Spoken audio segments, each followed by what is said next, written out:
বরমশাই মনে করেন তার মাথায় অনেক বুদ্ধি। সে কি মনে করে আমার মাথায় কোনো বুদ্ধি নেই?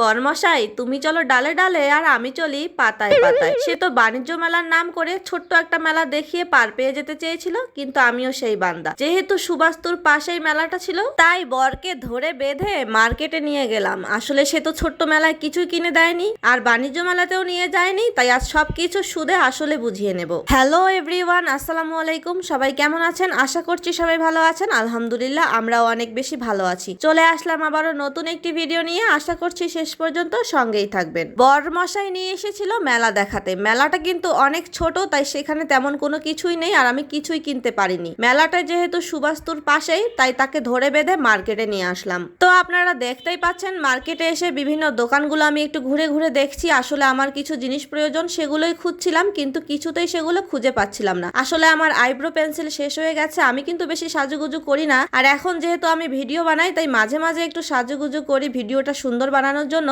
তাই একটা আইব্রো পেন্সিল কিনবো ভাবছিলাম। তো এই দোকানে এসে আপুকে বলছিলাম যে একটা পেন্সিল দেখান, কিন্তু আপু তো অনেক পেন্সিল দেখাচ্ছিলেন, তার মধ্যে একটা ব্র্যান্ডের দেখাচ্ছিলেন। আর এই যে এটা দেখেন আমার হাতে লাগাচ্ছিল, এইটার প্রাইস কিন্তু একটু বেশি। আপু বলছিল যে ব্র্যান্ডের জিনিস ভালো হবে। সেইটা তো আমি ভালো করেই বুঝি যে ব্র্যান্ডের জিনিস সবসময় ভালোই হয়, কিন্তু দামটাও কিন্তু অনেক ভালো হয়। আমি কিন্তু গিয়েই বলছিলাম যে একটা কম দামের মধ্যে দেখান, কিন্তু আমার বর আবার বলছিল যে যেটা ভালো হবে সেটাই নাও, দাম একটু বেশি গেলে যাবে। তো তারপর আর কি করার, বরের কথা মতো সেটাই কিনলাম। তো এইটা কেনার পর আমি অন্য দোকানগুলো একটু ঘুরছিলাম একটা মালা কেনার জন্য। আসলে অনেকদিন আগে আমার একটা মালা পছন্দ হয়েছে, সেরকম একটা মালা খুঁজছিলাম এই মার্কেটে, কিন্তু আমি যেরকম মালা খুঁজছিলাম সেরকম খুঁজেই পাচ্ছিলাম না, কিন্তু তার কাছাকাছি একটা পেয়েছি, তারপর সেটাই নিয়ে নিলাম। তারপর দেখতেই পাচ্ছেন আমরা কিন্তু মার্কেট থেকে বেরিয়ে পড়েছি। আর আজকে কিন্তু আমি বাসায় রাতের জন্য একদমই রান্না বান্না করিনি, কারণ বর আমাকে আজ বাহিরে খাওয়াতে চেয়েছে। আমরা অনেকদিন থেকে বাহিরে খাওয়া দাওয়া করি না, বাহিরে বেড়াতেও আসি না, আর আজ যেহেতু অনেকদিন পরে এসেছি, তাই রাতের খাবার দাবারটা বাহিরেই সেরে যাব।